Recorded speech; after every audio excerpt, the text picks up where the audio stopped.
Today I'm working on a Fender London Power with no output.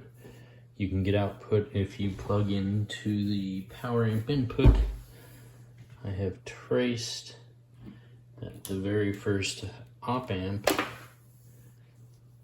has input but no output. I will mark that with a marker. Let's see, am I in the picture here?